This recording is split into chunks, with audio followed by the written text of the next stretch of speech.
Hai, saya Siti Khadijah Halim. Saya cover girl untuk Jun 2025 EH. Hari ini kita akan main game Teka Siapa Selebriti Itu. Let's go! Siapa tu? Oh, teka.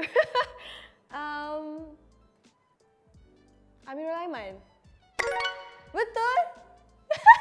Okey, betul doh. Sebab apa tahu? Sebab telinga dia.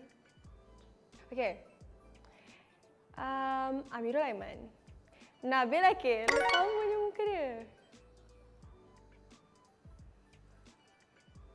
Merkin. Iqmal. Mana kau dapat gambar Iqmal?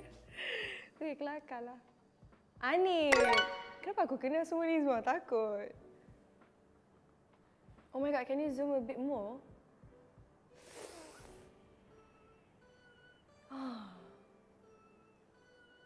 Siapa ni? Buyer I ke? No. Younger, older? Younger? Trisha Oy? No. Bella Doana? Betul. Sheila Hamzah! Wah, cantiknya dia. Okay, zoomkan untuk saya please. Siapa ni comelnya? Macam Tira. Bukan? Nilofa. Siapa? Dia pakai tudung.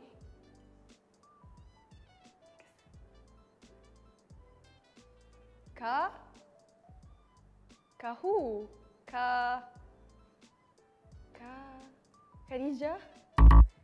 Bagi je lah.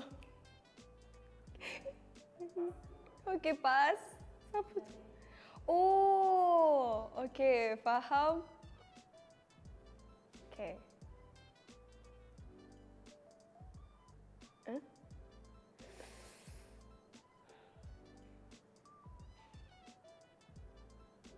Cahaya. Cahaya. Excited. Fazira. Sekejap je aku dah kenal dia punya gambar. Itu Ayla. Itu Ayla. Saya. Syariah Haddad. Kak Syari kita. Sofia. I kenal mak dia. Memang korang pandai kan ambil gambar dia masa baby. Memang baby sangat muka tu. Fimi John.